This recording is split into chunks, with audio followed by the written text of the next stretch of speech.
I am here right now with somebody from the Christian Medical Fellowship. We'll come on to what that is in a moment, but let's say a hello first to Susan, Dr. Susan Mariott, Head of Public Policy. Hello. Hello, nice to be with you.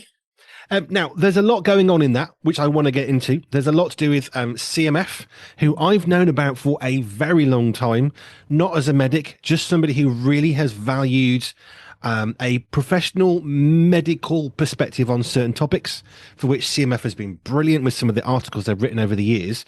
So let's just dive straight into this then. Head of Public Policy, what does that mean? Yeah, so CMF, we're a membership organisation of doctors, nurses, and midwives. So there's 4,500 or so members who've joined. They're Christians, and they want to put in practice their Christian faith through their professional roles, working in healthcare. And one of the areas that we look at is public policy. So what that sort of means really is how the policies about how healthcare is delivered, what's allowed, what's not allowed, those kind of things at a kind of national or local level, are those in line with Christian principles, and are they therefore maximising the flourishing of our patients? And how can our members get involved in that? So we try and help members to think through things, so actually, we're going to talk about assisted suicide today, so it can be kind of hot button topics like that, but it can be things about prioritizing different patient groups in the way that clinics are allocated, or it can be all sorts of things. But how are policies at a national or local level being put forward in ways that do or don't maybe reflect a Christian worldview, that are as good as they could be, as good, not as good as they could be? How can our members get involved in that, advocate for their patients, and also how can CMF support them in that? And then CMF at a national level, we do also do some things on behalf of our members. So we'll kind of respond to government consultations or Royal College consultations, some of the kind of bigger national level things. But a lot of it is about envisaging our members, equipping them, and supporting them in the ways that they really want their patients to flourish. And how can they do that at a policy level? How can they advocate for that in the different bits that they're involved in? So it's quite a varied role, quite a varied department. Well, you've mentioned doctors and midwives, amongst Mm, others. I mean, already you've got very, very diverse bits of the medical field, and yeah. that's just doctors, which is a generic term for a whole host of people. So, yeah, I can imagine there's a few things that keep you busy every morning. Yes, there absolutely are. Yeah. You never quite know what a day will hold. So, yeah, that's fun in a way too. I mean, but the thing is that something you enjoy? Because some people would like to know, I'm going to do this, and at 11 o'clock it's that, and 2 o'clock it's that, and at 5 o'clock I go home. Some people love that. Me, I love the fact I don't know who I'm going to speak to next, and I absolutely adore that. That's good. Yeah. Well, I mean, when I was a doctor, so I'm not working at the moment as a doctor, but when I was a GP, and part of what I liked about that was I didn't know what was coming through the door. So maybe this is a theme of my life. I don't know. Maybe I do gravitate towards jobs where you don't quite know what's coming in each day. So yeah, I hadn't put that together before, but maybe that is something that attracts me.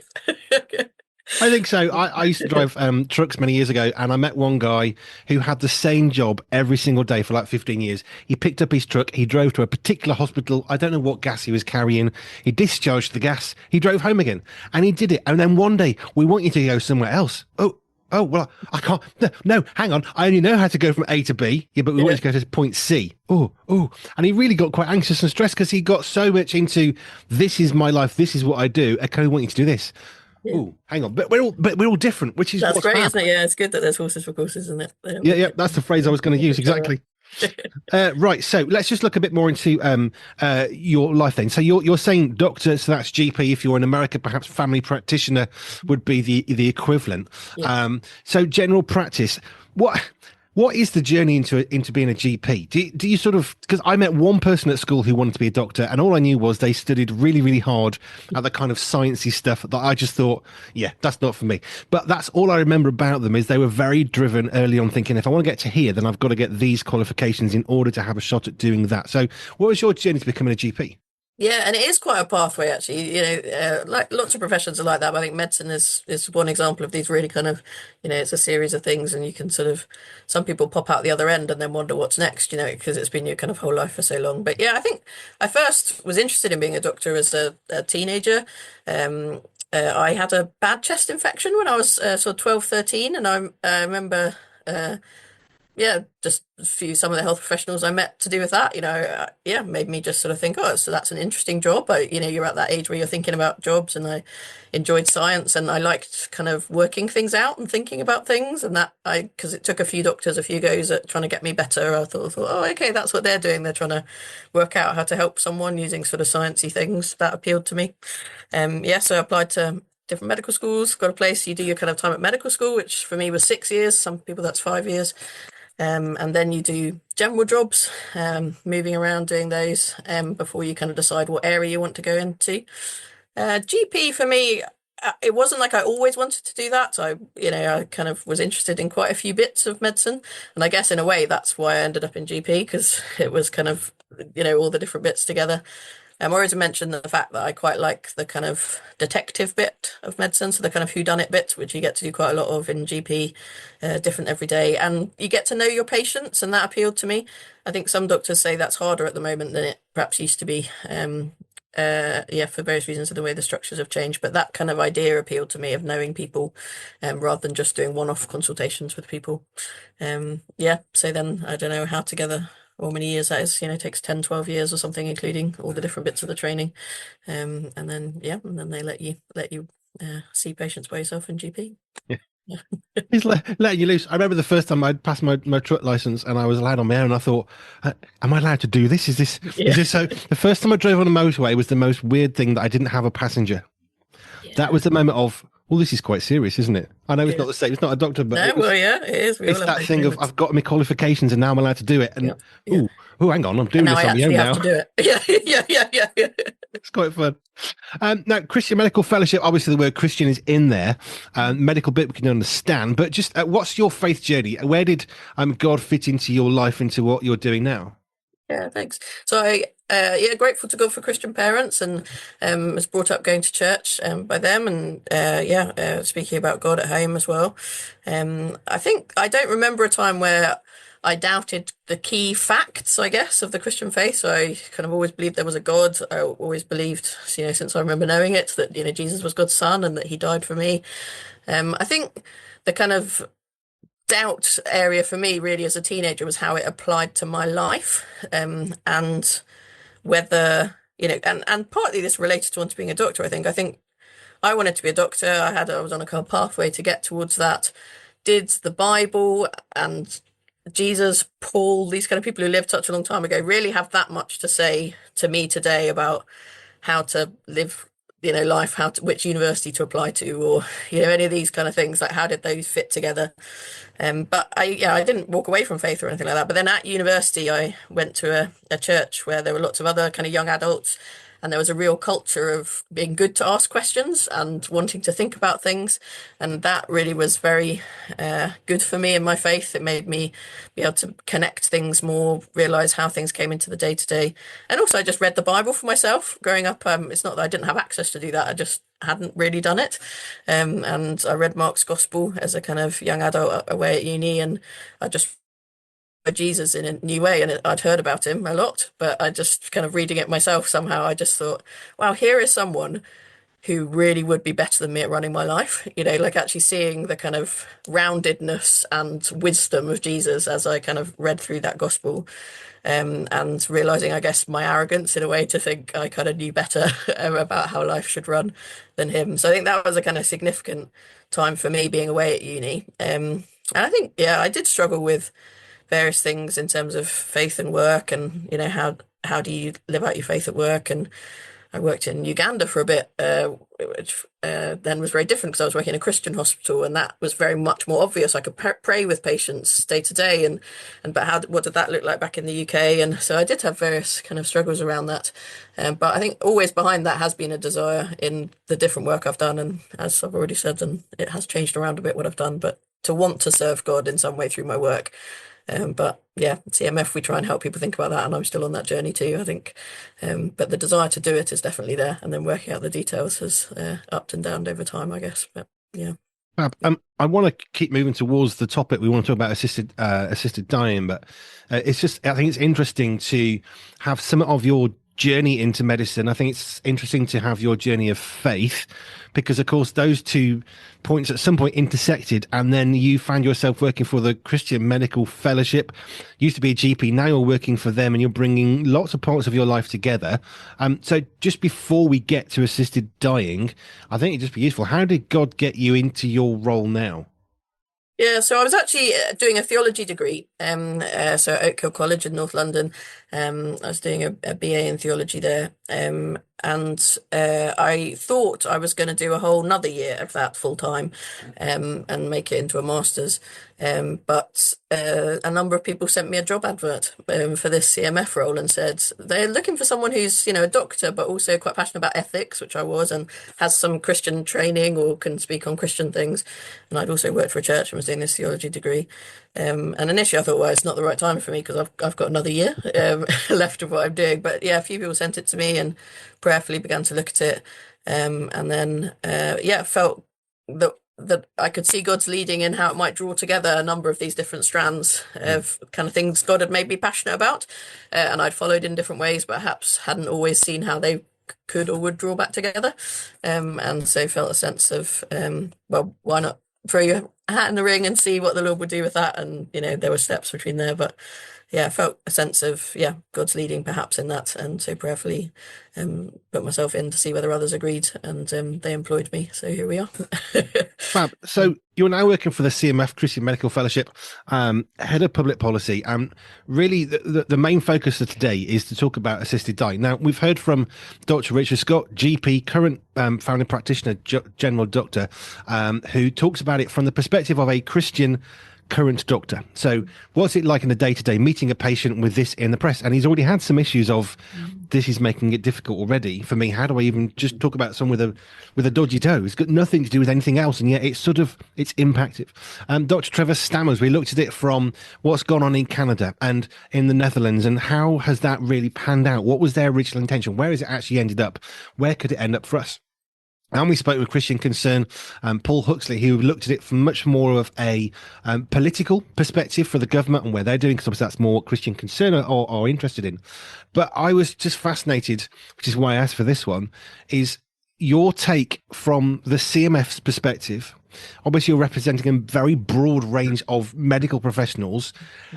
What's your take on the assisted dying bill in terms of how it plays into both medicine and faith, which is which is why you're passionately doing what you're doing now? So just give us a broad overview of what it actually is, because I think even the term that they're trying to use is very nicely misleading because it sounds better than it really is. Yeah. So what's your take on the assisted dying bill that we're looking at here in the UK at the moment? Yeah, well, so the bill itself is aiming to change this the law so that the Suicide Act, which at the moment makes it illegal for someone to assist someone in committing suicide, won't make that illegal in some circumstances. So inherent in it is that it's about assisting suicide, which is, as you say, where they've got this euphemism of assisted dying that goes around. But it is about changing the rules so that sometimes helping someone to commit suicide would be allowed in British law, where at the moment that's not. And the particular group that they're looking at is people who doctors would give a 6 month to live diagnosis to. So they'd say, you've got this medical condition and we expect you might have 6 months to live, and there's problems with that. And we can talk about that. We're not very good at diagnosing that. So we're going to be getting that wrong a lot of the time. Probably about 2/3 of the time we'll be getting that wrong, actually, the length that we tell patients. But taking that as read for now, the group that they're aiming at is those people who've got about 6 months left to live, and to say, actually, you could request to your doctor, no, I'd like to commit suicide. And instead of what happens at the moment, which is that if you said that to your doctor, they would kind of put things in place to restore your hope and to try and move you away from that desire to commit suicide, that actually your doctor could agree with you after some different assessments that would have to happen by two doctors and the court. And that could be signed off. And then that first doctor could give you a prescription, come to your house perhaps. We don't know where exactly it would happen with those drugs, and you would take them and then they would stay around until you died. And so yeah, it feels almost uncomfortable even talking about it, doesn't it, when you put it in those stark terms? But that's the bill that's currently at committee stage in Westminster. And I think we're very worried about it. And I think for most of our members, while we can talk about the conscientious objections and all of that, that people are worried about how it will impact them, I would say most members that I've talked to, actually the primary worry for them is their patients. Above all, they are worried about their patients. That's why they wanted to be doctors. They wanted to come and help people. So the biggest worry, I think, probably is some of the things you've been talking to Richard Scott and others about, that actually this is going to have a really negative impact on our patients, both their trust in us, but also in general, those who might be in that group, who might. So we know getting a kind of terminal diagnosis is a huge life event, isn't it? And people suffer psychologically when they get a diagnosis like that. There's a big, what we might call, if you give it a label, you might call it an adjustment disorder, or you might just say, at a lower level, just a kind of understandable, sense of despair, that might come up at that moment. And so people are very vulnerable, in that period. And so actually, we went into medicine because we wanted to give hope to vulnerable people, and we want to be those who, in that moment, restore hope to our patients and don't possibly agree with them, that their life, is not worth living, or and then, of course, there'd be groups who might not even be requesting it. So the bill actually actively would allow doctors to raise this with patients. So it doesn't even have to be coming as an immediate request from the patient. If this did come into law, we could even get the situation where, you get the terminal diagnosis and then you're given three options, and it's like option A is this sort of treatment, option B is go to the hospice, option C is the assisted dying. And actually, that to some of us just feels horrible. Having worked with patients and seen the way that they do trust us and they do think about the options we offer them carefully. Actually, I think I like that at the moment that's not an option on the table, and that someone in that situation doesn't have to justify living or feel, am I taking away inheritance from my children, or am I causing a burden on the NHS? They don't have to even make that calculation mentally. Whereas if someone like your doctor places that on the table, then you have to make that calculation, and it's, fundamentally placing a burden on patients who might not even have been wanting it. So I think for the biggest reason for our members is their concern for their patients, and that this actually is going to be a burden to patients, and may see people committing suicide with the assistance of doctors who could have had hope and could have had some good times with family, and healing times, or times to reconcile with family members, even with the Lord. That some of those moments will be stolen, that could have been enjoyed. But we do also have kind of concerns about the conscience issues and what this might mean for doctors and their ability to work, and different things that we could talk about too. I tell you one that you said earlier on, which you said we might want to talk about this. I think we should. Let me give you a bit of an anecdotal story and then a real-time story. So I remember I was a stay-at-home dad for a long time, and I met a mum who had major problems with her children, who were just very unruly. They just seemed to be completely overly energized. And then one of her children had a medical issue, and the doctor said, right, you need to cut out these food groups to help this child. Now, as a mum, she then said, well, I'll tell you what, I'm not going to cut it out for this child. I'll cut it out for the family because it's a lot easier. So she cut out things like cheap fizzy drinks and lots of sweets that the kids were having, which she sort of got into a pattern. That's not really the point. But as she cut it out for this one child, and it helped them medically, all of her other children who had ADHD and hyperactivity suddenly didn't. And she realized, well, that sounds like it's probably the food that's creating this change in their personality, which she hadn't realized, because, of course, they've grown up through it. Now, that's the anecdotal one, because you might say that's true or not. But here's a real one. So Richard and I chatted about this. Steve Legg, our friend who sadly died not long ago, he was given a very, very short terminal diagnosis for very serious cancer. He lived way past that. Now, that's not anecdotal, that's fact. And you said that you've got 6 months or less to live. 2/3 of those diagnoses may be incorrect. Can we just look at that? I mean, there's an anecdotal one.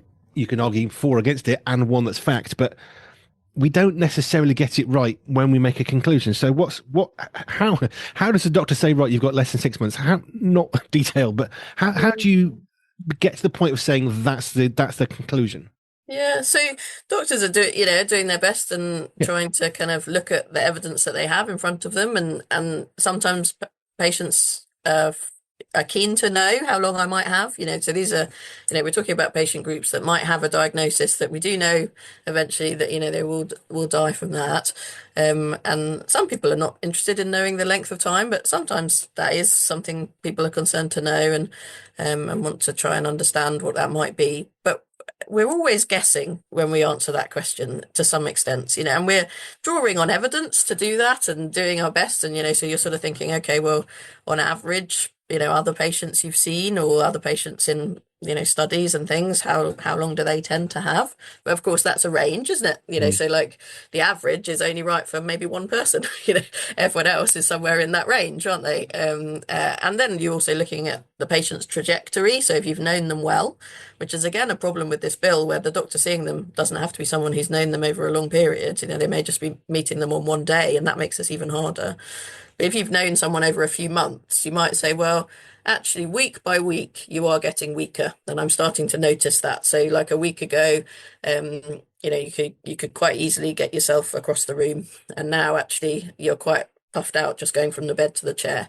And a week later, actually now you need someone to help you go from the bed to the chair. And you're noticing, oh, well, that's happening week by week. So that makes me think change is happening at about that rate for you. And so then that gives me an idea, where we might end up. So I think it's a kind of combination of knowing patients in general with your sort of disease and then also looking at a trajectory. And that can be a helpful conversation to have with your doctor, in terms of your planning and, working out what sort of help you might need or what you might want to say to family, maybe family who live abroad, or, like there might be all sorts of reasons why that's a really helpful conversation to have with your doctor. But when you sort of bring into that, if you cross an arbitrary line of 6 months, you would kind of be admitted into this kind of ability to apply for suicide. I think that would have made me very nervous when I was working as a doctor of sort of offering that kind of information to someone and sort of feel like, gosh, is that this was kind of a suggestion rather than something which I expected something as significant as that to be sort of hung on to. And I think, I hope when we express it to patients, we do express that it's, an approximation on these things. But of course, people hang on to things that the doctor say, don't they? And can expect it to be exactly as they're told. But I would say every other family, or a lot of families will have a story of someone who what the doctor said was wrong in that sense, because it will be a lot of the time because it's only a guess. And the study, they've done studies looking at it, and as I say, it's about a third of the time in that kind of middle group of weeks to months. We're actually much better at predicting if someone's within sort of a few hours or short days. Then that's sort of a bit more obvious often, not always, but often doctors are a bit better there. But in that kind of one where it's kind of weeks to months, in which the 6 months one would fall, it's actually very difficult to say definitively. And some things we don't know. God knows. All the days of our life are written in His book before one of them comes to be. But doctors don't get to look in that book, and we don't know. But yeah, so there is an art rather than a science, and not a precise one. I don't know how far off this is, but I think of weather forecasting being incredibly complicated. We have these massive supercomputers, and we know that if it's this temperature and this humidity and the wind is this direction and this speed, therefore 100 miles away, it should be this. And yet, how often do we think, well, where's the snow? Or why is it snowing? You said it wouldn't. Or we have the big storms going back, a long time ago. Yeah, don't worry, it's not going to be a problem. And then we have the worst tornadoes ever in the UK on history kind of thing. Yeah. Is that similarly equivalent of forecasting to what you're talking about? Because I would say the human body is even more complicated, because then we're also sticking in medications. I had some medication because I had a heart issue at one point. It wasn't quite the heart issue they thought, put me on some medication, caused all sorts of other problems that required medication, and I think actually potentially surgery later on, which I had last year. Because this is all quite in my mind, because I was having heart surgery last summer. And it makes me wonder, is it even more complicated than the weather? Because then you've got mood and feeling and how positive you are to live. And, I know that must be a part of it. So how equivalent is something as simple as that? I think that's a good kind of analogy, and as you say, there's a lot of complexity with human beings. You mentioned a couple there. Also, another one is with what environment you're in. So sometimes, you'll see a patient in hospital if you're a doctor working in the hospital, and they can seem quite badly off, and you think, okay, well, actually, it must be quite close. But then they get back to their own home, and perhaps their GP goes to see them on a home visit a week or so later, and they've perked up a lot, having their own food and their own Yeah. environment with their own family around them. And then you think, well, actually, I'm not sure it's quite as dire as the hospital doctors were saying. Maybe there's a bit longer here than they thought. Yeah. So again, environment would be another one, along with the ones you mentioned. I think there's just a lot of factors that make this definitely not a precise thing to be able to predict. Which really comes down to one of the, I suppose, the fundamental flaws that I see as a non-medic in this whole thing is you can't stay accurate. Nobody can, right? You have less than 6 months to live because, well, we don't know that.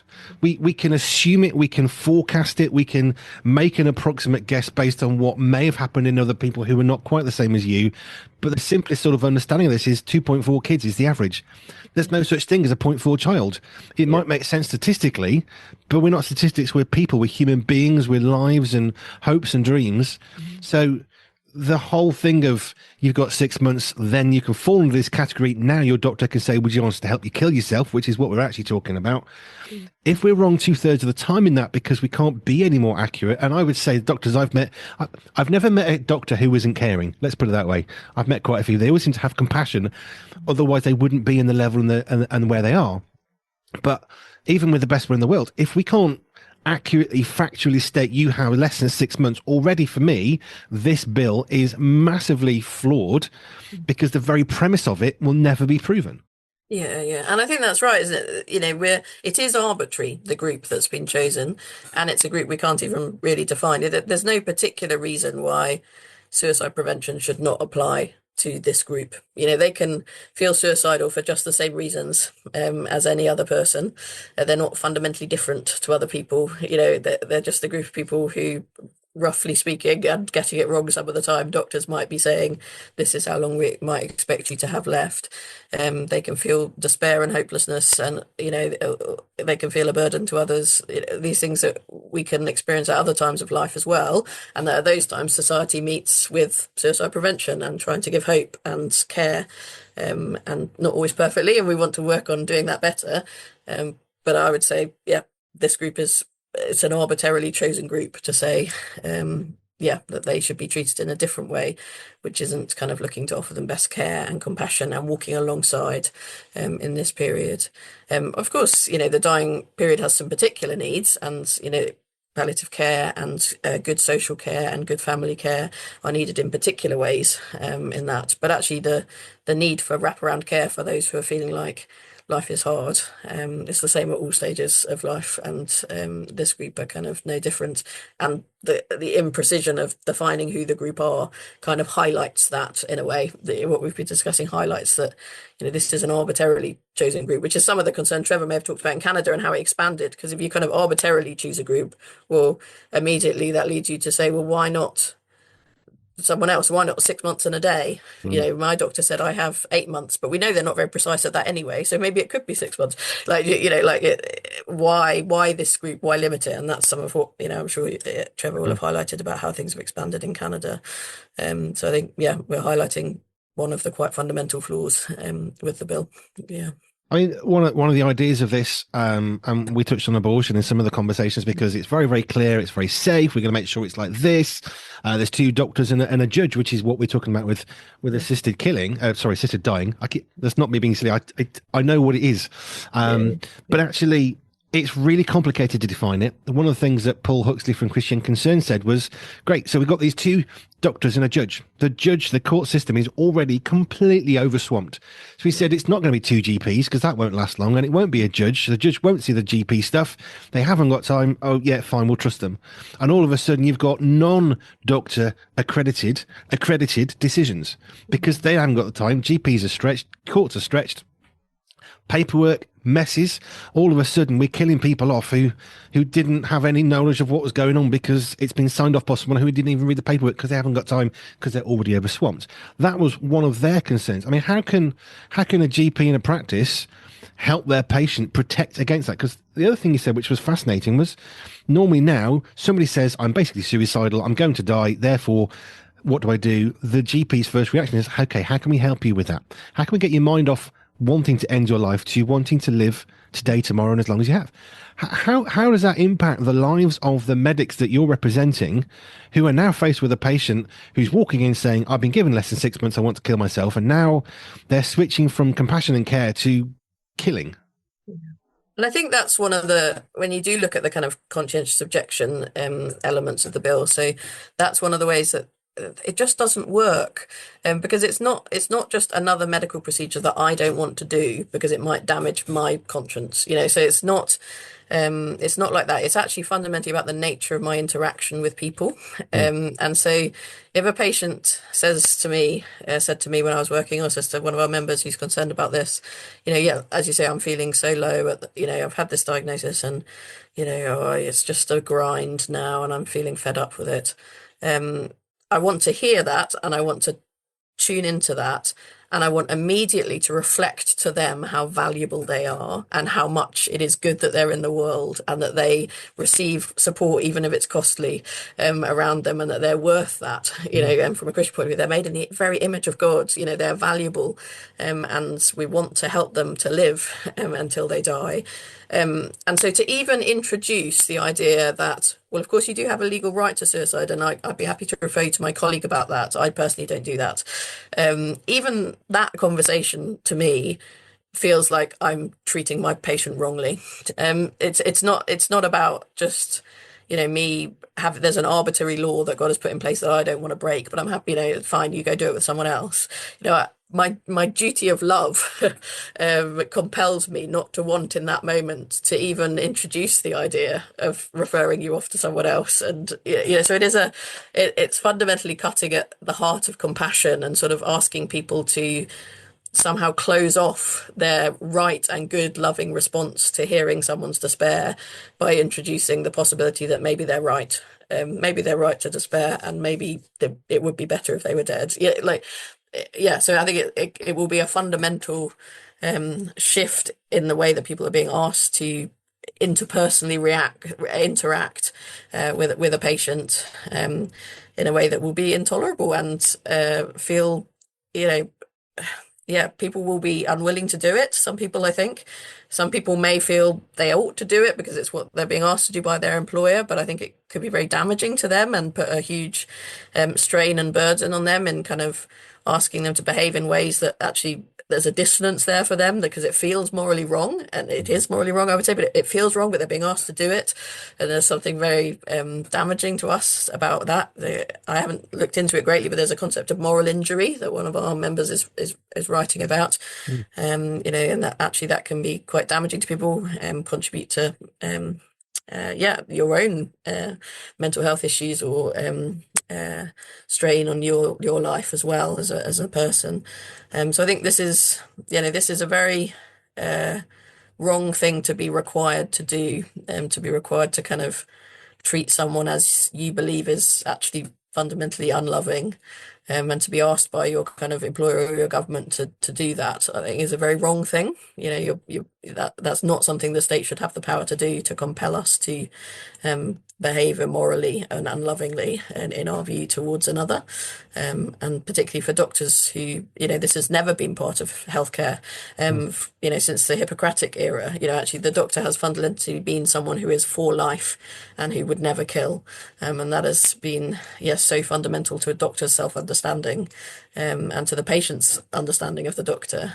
So to ask us to twist that role, and to make the doctor potentially someone who would agree with you, and offer you the means to kill yourself, could cause great harm to physicians as well as obviously patients in ways that we've been discussing. mm.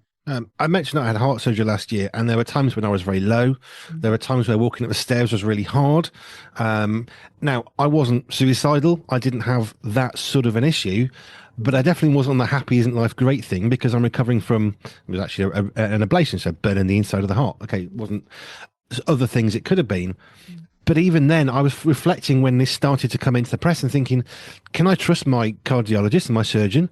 What if they think, oh, we can't bother, let's just kill them? Because that thought actually did enter my mind. Now, that's not a thought I ever thought I'd have to think of. Can I trust, if I go to my GP and saying, I've broken my ankle, what do I do? That I've got a cast on from the hospital, but what do I do? Now, patients actually do have to have the same sort of thing you're talking about, this mental process going on of, or what if the doctor thinks, well, you're a bit old, you can't walk again, let's just, let's go for assisted suicide. All of a sudden, that's a really real conversation. And it hit me so hard having heart surgery, think I'm now completely at the mercy of a surgeon.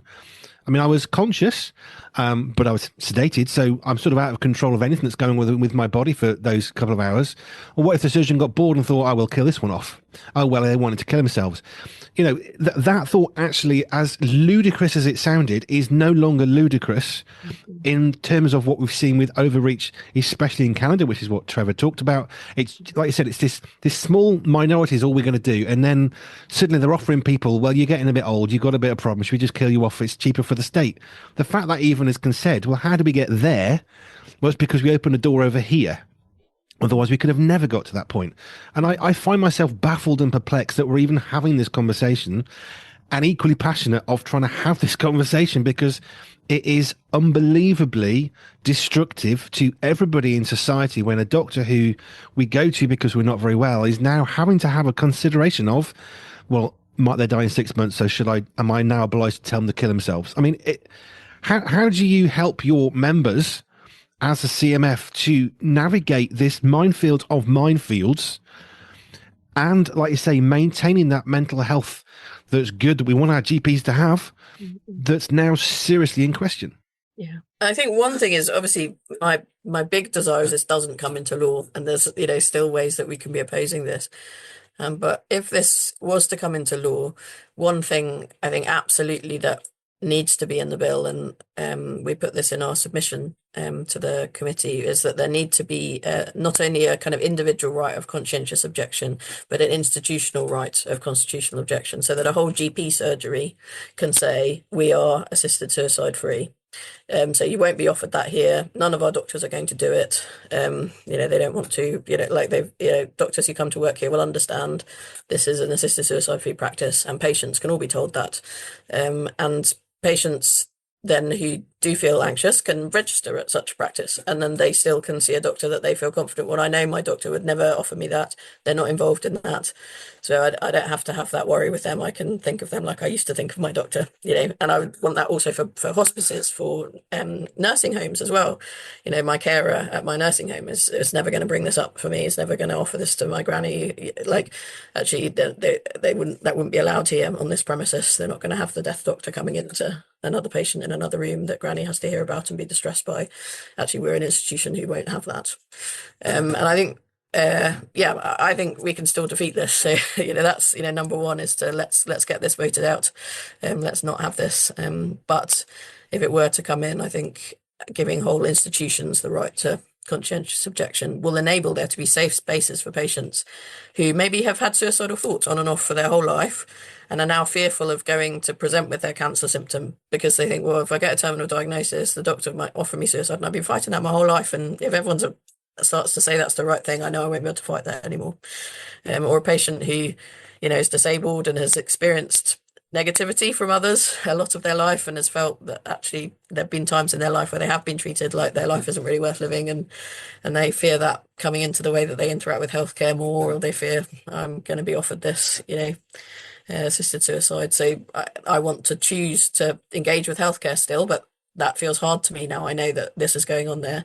Oh, but there's a safe space. There is a GP surgery, there is a hospice in my town that I can go there to receive care, and that will be a safe space for me where this won't be offered to me. So I think that is something, we really need to, if this were to come in, which I'm hoping and praying it won't, something we need to advocate for patients, so that there are spaces that are safe for them. I love that you're interacting at a level that me personally I couldn't interact with, and it's great. That's why I love people like you, like Christian Concern, like Evangelical Alliance, like the CMF, who can get involved in government conversations at a level that ordinary people can't, because I'm not a medic. I don't understand. I would have never come up with the idea of, well, we want it not to happen because it's evil, but if it does happen, then at least there's a doctor's where you're not going to be asked, do you want to kill yourself when you walk through the door? The fact we're even having that conversation is mentally odd, honestly. Yeah. but we are in a place in society because it already is in the world. Canada have embraced it, it seems rather sadly. The Netherlands have embraced it clearly. I really hope and pray it doesn't happen in the UK, but I'm encouraged that you at least have an idea Yeah. that could safeguard patients, that could safeguard our medical profession who are already under strain. We don't need more mental health problems in this United Kingdom. We don't. We've got enough of teenage suicide and young kids wanting, it's enough mental health.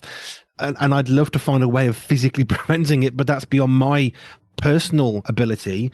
But me as a group, actually, we can. Me supporting people like CMF. How people? What practical things can your members do with CMF to help prevent this? Yeah, so we've encouraged all of our members to think about putting evidence into the committee. So any doctor or nurse is an expert, and they've asked for experts to submit evidence.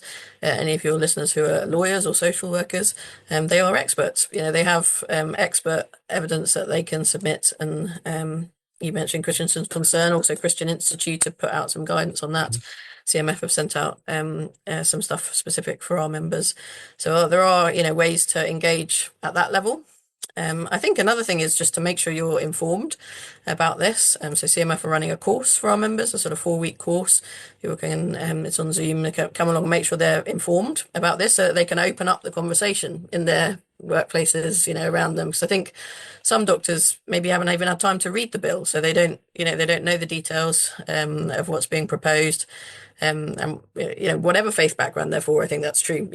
Christian doctors, non-Christian doctors, other faith backgrounds, and some of the details of the bill shock doctors when they actually hear about them. And so there could be more doctors who actually are opposed to this than realise they are, because maybe they don't have a faith background that gives them that kind of strong moral framework, and they don't instinctively have a position on this. But if they heard more about it and understood more about the details, which could happen by Christians in their workplace opening up that conversation. Also, there's so Care Not Killing are the kind of one of the campaigning groups they're not specific to a faith, but they have a sort of branch called Our Duty of Care, which is aimed specifically at healthcare professionals. And we've encouraged our members to look at what they're doing and consider getting involved there. So that's a way that doctors, nurses, and other healthcare professionals can kind of add their name to a group and say, we of whatever faith background, it's not about that, but we together do unite around the fact that we're opposed to the intentional killing of patients, and they can sign up to that, and that group will help them to know how best to express their concerns, and can sometimes speak on their behalf to express the numbers that are on. There's many thousands signed up there. I think a key thing that everyone can be doing is engaging with their MP. So we all have an MP, and they're going to get another vote at the end of April, and in the first kind of time this was in Parliament, a lot of the MPs said, well, this is kind of about the principle, but we'll see the details, and then once the details have been hashed out, we'll make our final decision in that next vote. So we need to hold our MPs to that and say, okay, whichever, even if maybe they voted for it in the last one, actually, okay, now have you really looked carefully at the details? Here's a detail I've heard about. Have you really looked carefully at this? Does that, really sit right with you? Can I tell you my concerns about that? And doctors in particular and nurses have a particular opportunity to speak to their MPs about this, because we have experience that the MPs in the main, if you do, but in the main don't have, of, like these interpersonal interactions that it sounds like you've talked about with others, actually just how much patients do feel the need to do what pleases the doctor or do what is best for the NHS, or we know that that's the reality. We know that patients apologize to us and say they're sorry for taking up our time. We have those day-to-day experiences that help us to understand how this could be a vulnerable interaction that could be misused and could lead to people feeling a burden and feeling they ought to do this. And so we can tell those stories to our MPs, because they may not have had those interactions, which just doesn't make them, bad or wrong. It's just that maybe they came through a kind of finance background or another background, and they haven't had, those kind of health interactions. So I think any doctor or nurse or other health professional has an opportunity to ask for an appointment with their MP. We're allowed to do that. I got to meet with mine. Many other members have been able to do that. And we can do that ahead of the next reading and just explain, know the details of the bill and explain to the MP, look, here's an example of a patient I've seen and how I think they would very easily have gone for this, just to kind of, not that any one individual was kind of coercing them in a kind of direct way, that although that can happen, but that just the general pressure of feeling like a burden and feeling like a bit much, would have led them just to accept this if I'd offered it to them, even though actually with help and support, they could have had, uh, another number of months or weeks, which were valuable and, which it was good that they had. Um, and that without this bill, they would still be able to have. So I think interacting with MPs is really the key thing. I think I would encourage anyone towards. And praying. I haven't said praying. Everyone should pray. Amen to the praying. Yeah. I guess it's one of those things where we can passively shake our fist and say this is wrong. We're morally outraged, or we could actually write to an MP and say, actually, we do live in a democracy and we actually do have the capacity to speak to the people who are going to make this decision. And if I did it on my own, maybe that's not much of an impact. But if 4,500 doctors, midwives, nurses suddenly started taking up the time of the MP, that's quite a lot of impact. And we either think, well, we have nothing we can do because it's too big for us, or realize that as a group of people, there's quite a lot we can do actually. Yeah. And it's encouraged that you're not just saying, well, pray about it. Actually, you're coming with, as I would expected, a bunch of stuff that can be done. If you're a medical professional, then get yourself to the CMF Zoom thing and learn about this, because it's probably quite big. I'm sort of cynically convinced it's probably quite big, so people don't read it. But then people will, and which it never actually works. So yeah, do something. Don't just sit there and think, oh, this is evil, this is terrible. Do something, and do it politely and do it compassionately. Absolutely. Don't fight for yourself, fight for others. Yeah, and I think that's one thing, isn't it? So who are the voices that are not being Yeah. heard? And can I help to magnify them, Mm. actually? And often that is, elderly folk who maybe, wouldn't get round to writing to an MP or quite know how to do that, but might feel quite fearful of this. Mm. How can you amplify their voice? How can you make sure your MP knows that actually there are people who this makes feel frightened? Or or patients you've seen, if you're a healthcare professional, that actually they would have been very vulnerable to a subtle pressure towards this. Like, how can you amplify their voices? And that's by telling their stories, isn't it, in a appropriately anonymized way to the MP, so that they can vote. Because sometimes we hear kind of trigger stories that pique our compassion in the other direction, and I would say often it's very well meaning that people kind of support this kind of bill. But actually, their compassion is being rightly piqued, but this is the wrong solution because it brings with it so many other devastating impacts. But actually, we want to keep fighting for good solutions for those few cases, but also magnifying the other devastating consequences that come from this wrong solution. And so, yeah, doctors, midwives, and nurses have a particular opportunity to be a part of that, I think. And if you're a church leader, go and speak to your older folk who you're Mm, probably looking after. Gather it as a vicar. Take it to your MP, because you do have the ability to speak yeah. in a way that they may not be able to. There's another one. Yes, definitely. Yeah. Um, Thank you. We're out of time, really. I find myself with this topic baffled that we're even having a conversation, not wanting to even consider it or think about it, because it's so, me personally as a Christian, it's just so evil. I can't even conceive it. But irrespective of that, we need to have this conversation, because we need to do something as Christians. And we cannot just say in 5 years' time, well, that was terrible. Well, what did you do about it? Well, I said it was terrible and I prayed about it. Great, but do something. Pray and do. And Don't do. just pray. Yeah. And if you're not sure what to do, get hold of Christian Concern, Christian Institute, Evangelical Alliance, Christian Medical Fellowship. Find a Christian group. Probably they've got a statement on it already, or they will have very, very soon. If people want to get hold of you, perhaps because they're a medical professional, they just want more like I did. I'm not medically minded at all. Don't do science. But I was fascinated by some of the stuff that you guys put out, because it's from an interesting perspective, which I found often very helpful. How do they get hold of CMF? Yeah, so on cmf.org.uk is our website. We've got blogs on there, and you can contact us through that. If you're, interested enough to want to get our emails, you can sign up as a CMF friend, whether you're a health professional or not, and you can get kind of emails quarterly from us, just If you particularly ask for the public policy updates, you'd get the ones that come from me, or you can get more general just updates of what CMF are doing. And if you're a doctor, nurse, or midwife, become a member. We would love to have you join us and get more involved in local groups or conferences, or these Zoom meetings, different things, ways outside public policy as well. Lots that's on offer. But we would love you to join us and put your name alongside others who care about living out their Christian faith in the workplace. So come become a member if you're able. Thank you. I'm not enjoying these conversations because of the topic, but I am enjoying the fact that we, as a radio station, can at least do a little bit of raising the profile and trying to get some people who may not have heard about it or thought of something that they could do. Oh, here's some ideas. Dr. Susan Mariott of Public Policy from CMF, thank you. And I just pray you'll keep on coming with bigger and better ideas to defeat this, and supporting your members in the process. So thank you for your time today, and just bringing us a really interesting perspective from that of the Christian Medical Fellowship. Thank you very much. Thanks very much. Pure 24/7 radio is listener supported, which means we are free, online and always pure because of the generous support of our listeners. If you would like to contribute financially, please visit pure247radio.org. If you'd like to find out how we use your money, please visit the Our Cost section. Any donation of any size will help keep us on air and broadcasting for free. Thank you.